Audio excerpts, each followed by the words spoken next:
So for today's presentation, I will be presenting a paper evaluating GuardLens. It's a browser extension tool that we designed and developed with an aim to improve the online browsing experiences of people with visual impairments. This study was done in collaboration with my amazing team members from UIUC and CMU. So before we start and understand what we did, I want you guys to take 3 takeaways from my study. 1, GuardLens provides easy access to privacy and security cues of a website. 2, it empowers people with visual impairments to determine legitimacy of websites. And 3, future work is still needed to address certain conflicting information provided by GuardLens to make it easier for users to decide websites' credibility. In the upcoming slides, I will be unpacking these points, starting with the background. So imagine, like, as a sighted user, when you visit a website, we are able to comprehend the information in a whole-to-part approach. What I mean by that is, for example, when you're visiting a website, you immediately know whether it's a shopping website or not. And then there are other features like certain visual cues, like a lock icon on the address bar for HTTPS encryption. But now imagine a person with visual impairment visiting a site. They put together the information in pieces, which is called a part-to-whole approach.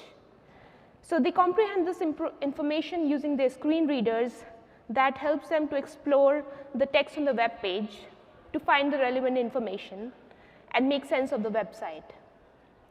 And in this process, they often miss vital security or privacy information because either it is presented in the form of visual cues or it is embedded deep in the text, and due to cognitive overload, they're not able to read through all that information.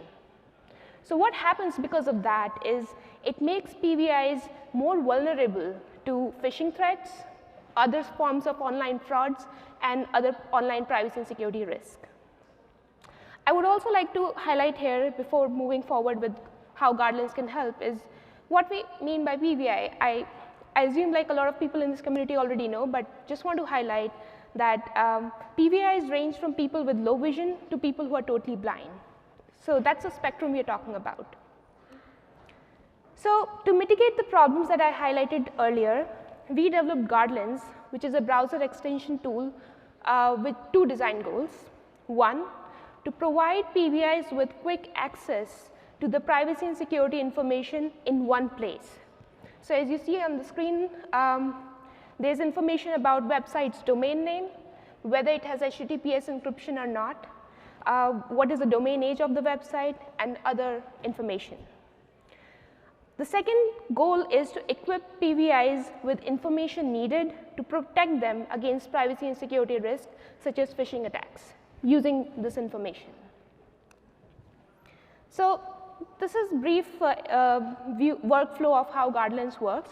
So after the user installs GuardLens as a browser extension and visits a website, a client request is sent to the App Engine to obtain the various information. The App Engine creates queries from users' requests and interacts with the API endpoints and data sources. So for example, to obtain HTTPS encryption information, the backend App Engine parses the TLS certificate. The App Engine then extracts and presents the structured information in the GuardLens user interface for the end users. Next, the research questions. To evaluate GuardLens, we explore 2 research questions. 1, how does GuardLens make privacy and security cues of a website more accessible to the PVIs? And 2, how does GuardLens help PVIs assess whether a website is legitimate or a spoof? Our methodology included a series of 3 studies. First, we conducted a formative field study, which lasted for 3 weeks. We deployed GuardLens as a technology probe with certain privacy and security cues, and we asked participants to use GuardLens to understand which cues they found helpful. This helped us to improve the design of GuardLens for the pilot and the main study. Then for the main study, we recruited 19 PVIs And each interview session lasted for 1 hour. It included study tasks as well as exit interviews. The study task followed a within subject design where all participants tested both control condition and the treatment condition. Next, I'm going to talk more about what these conditions were. So, in our study task, each participant browsed 6 websites. We presented these 6 websites in a pair of 3 each. So, they would browse first 3 websites in our control condition, like they would normally do without use of any browser extension tool. And then the next 3 websites in treatment condition with the help of GuardLens, providing extracted information about the website. And we randomized the order of the treatment and the control condition as well as the sequence of these different websites. So this is an example of what a website would look like. So here, a participant visited target.com, which is a very popular shopping website using our treatment condition, which is using GuardLens. And after they browsed this website, they answered Likert scale questions related to legitimacy and ease of accessing privacy security cues on a 5-point Likert scale. For our data analysis, we used a mixed method data analysis approach using both thematic coding and regression analysis. Next, I will share some findings from our study. So, for the first research question, we hypothesized that GuardLens should make privacy and security cues more accessible to PVIs in comparison to their current browsing experience without it.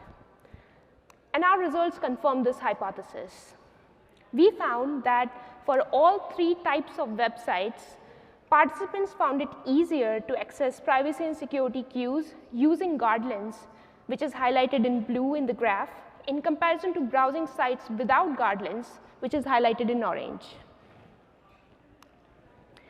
Next, I'll share some findings from RQ2.